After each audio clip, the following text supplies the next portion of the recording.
G'day guys, this is Nick at Stridewise.com in Salt Lake City, Utah with the one and only Rose Anvil. That's your name? Yep, Rose. Rose, all Rosie. This is Weston K of Rose Anvil, which is a tremendous YouTube channel where he cuts in half lots and lots of shoes and also boots and also some other stuff as well sometimes. Yeah, he'll cut anything in half. Yeah. And the two of us together, we have like worn and reviewed, I would say hundreds of boots at this point. And I think I had this idea for a video and I couldn't think of anyone else in the country or on the planet who I would rather do it with. The video idea is our least favorite boots. Like, I don't want to say the worst boots, but like we'll keep it a bit subjective. We'll say personally, our least favorite boots after many, many years of working with high-end and not so high-end footwear. So we're gonna break down the ones that we think suck and you shouldn't buy. What's first? First, Carhartt. Carhartt is a reputable brand for workwear, for everything but boots. Carhartt boots are terrible.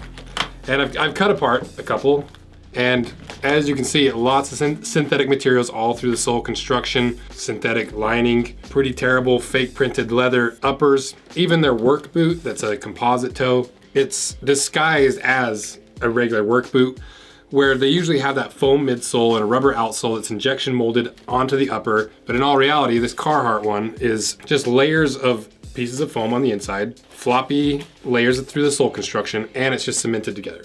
So they sell it and they position it as a work boot when in all reality, it's just a cheap boot, and Carhartt uses their good workwear name to sell a pretty terrible boot, in my opinion. Does it meet like OSHA standards at least? I don't know. Okay. But ultimately, like, to me, that doesn't even matter as much because most people that are buying a work boot, you want a work boot that's gonna last a decently long time, and this is not that boot. What's also surprising is that Carhartt has this whole, it sounds dumb with my accent, I know. Carhartt, what a lot of people like about them anyway is that, like, for instance, like, they don't use a lot of synthetic materials, right? You'll have like a good sort of like duck canvas for the jackets and that kind of stuff. Like, it's good, 100% cotton or whatever sorts of materials that have traditionally stood the test of time for when it comes to doing actual hard work, but they didn't go that route with the boots. No, and it's because Carhartt doesn't have nearly as much control over their boot production because they outsource it and just rebrand certain boot styles as Carhartt, throw that little label on there 13 times, and people would buy it because it's Carhartt branded.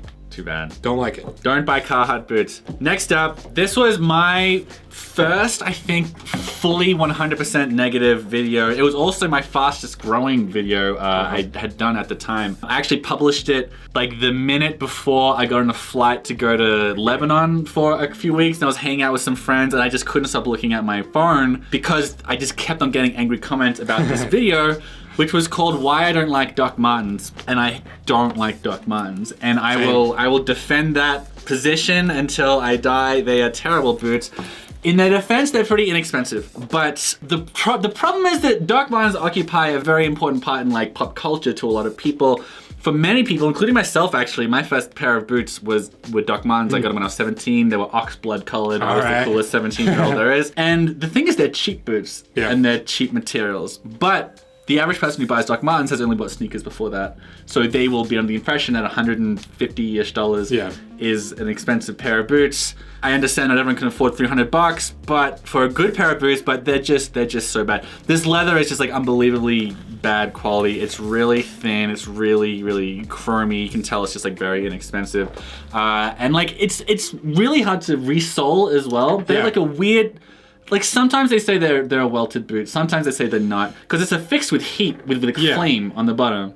So actually, most cobblers, correct me if I'm wrong, like they can't resell a Doc Martens. And the thing is, they probably have the skill too. They just don't want to because it's technically Goodyear welted because that yellow stitch on the outside goes to the inside of the boot, but that welt is heat sewn or heat welded to the bottom, and so they have to cut that off and hope that they don't split it in the wrong way, and then reaffix a new midsole and outsole. And it's just a big pain, and it's a cheap boot, and so most cobblers just don't want to do it. When you cut it in half, what were you the most unhappy with? Well, this is the made in England one, so it's a slightly higher quality, but even still for the made in England version, it's just fiberboard and like a layer of foam underneath the pad of your foot or the ball of your foot, and with the regular Doc Martens, it's usually foam through there. So that's the 1460. Yep. So, and like these days, this is another thing that people don't like or feel sort of tricked by with Doc Martens is that they're no longer made in England. They're really well known as just like British brand, and they got like the British flag all over everything. That cool like cool Britannia sort of punk rock of the 80s. They have like a couple of their boots. Like these that ones one's made in England. are made in England, but it's well over 90%.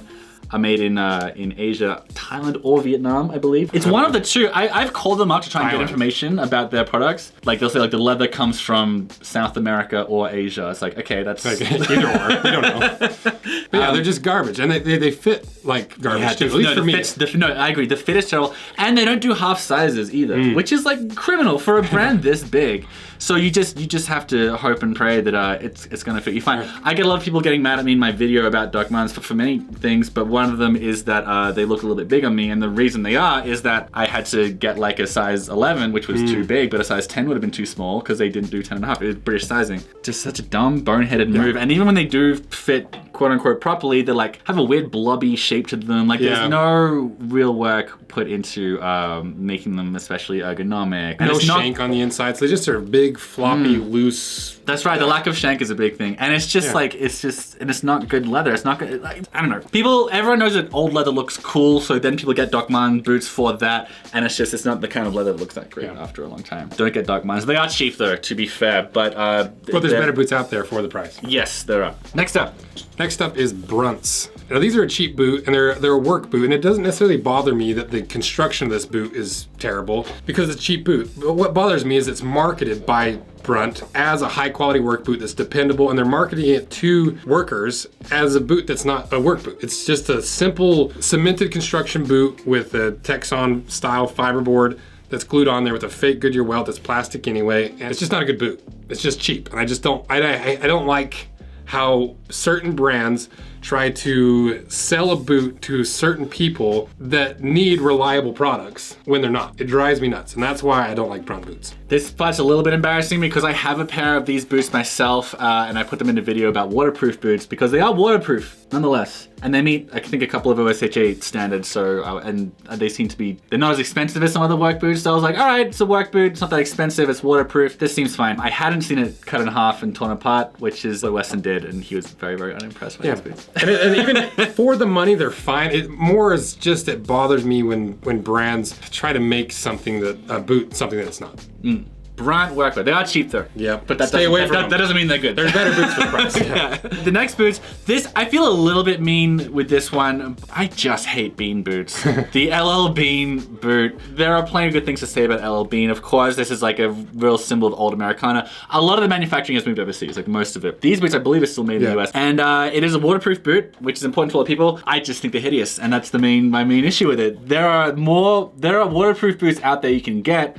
I encourage you to check out my video on avoid Brunt workwear on that. But there are plenty of ways to get waterproof boots. Alan Edmonds has some nice waterproof boots. They're obviously more expensive than these though, which are very good value boots. Nonetheless, I just think they're ugly. You don't need a waterproof boot. A normal Goodyear welt is gonna do you fine in the rain. It's gonna be fine. Like and there are so many higher quality and better looking shoes you can wear. Just because it's raining doesn't mean you have to just torpedo your style and wear these boots. Even I live in Manhattan, and it's just anytime it's even a little bit rainy outside, these boots just suddenly appear all over the street. It's the excuse to wear them. Yeah, and I just think they're ugly. So I don't mind them personally. I don't wear them. Well, I love Brunt, so that's But like to me, I like the fact that they are made in the United States. Yeah. It is a decent leather, and you can get them resold. Once you get to the point where you've worn through that heel and you start to get into the shank, or it's got to a point where you can't wear them anymore, you can send them back to LL Bean. They'll unstitch the upper and put a whole new piece of rubber on the bottom, and you're good to go. Yeah, it is worth emphasizing the average cobbler can't resole this, but to be fair, it's not advertised as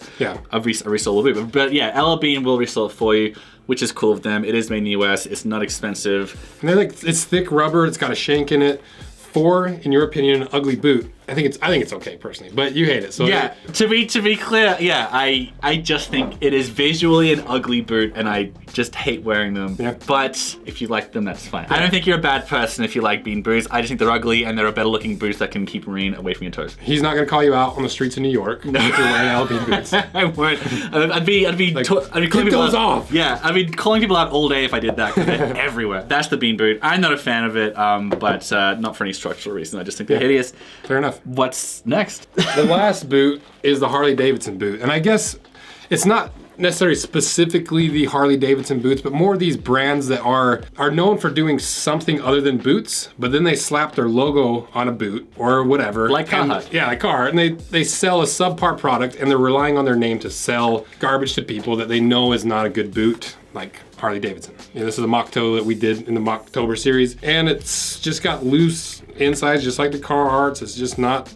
built well. It's got synthetic liners, and there's a zipper on the boot. And I personally, 99% of the time, hate zippers on boots. There's no reason for it, especially when you've got speed hooks. But it's motorbikey. That's true.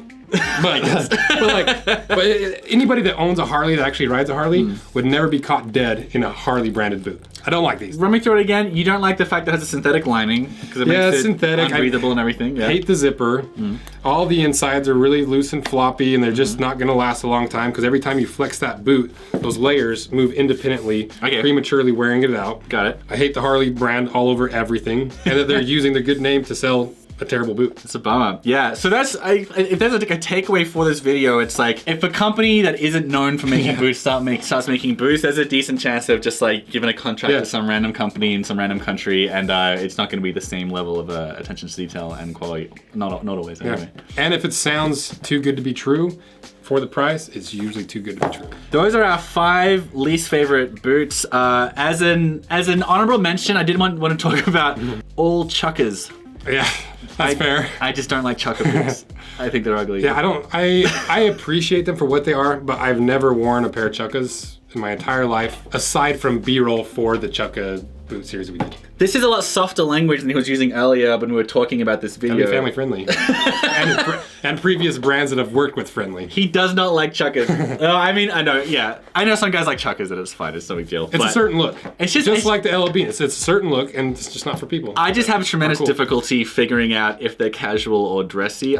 I can't. Maybe that's the appeal, is both. I think it's neither. It's neither. It's just it's just like a weird amorphous boot to me. But if you like Chukkas, I want to attack you for them. I'm just confused by them. I'm like a bull looking at a red flag. Yeah. I just don't understand them. It's fair.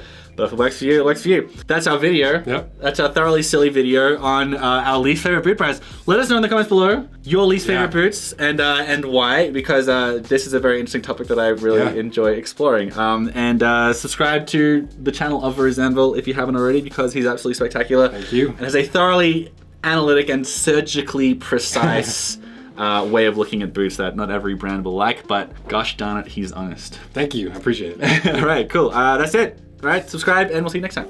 See ya.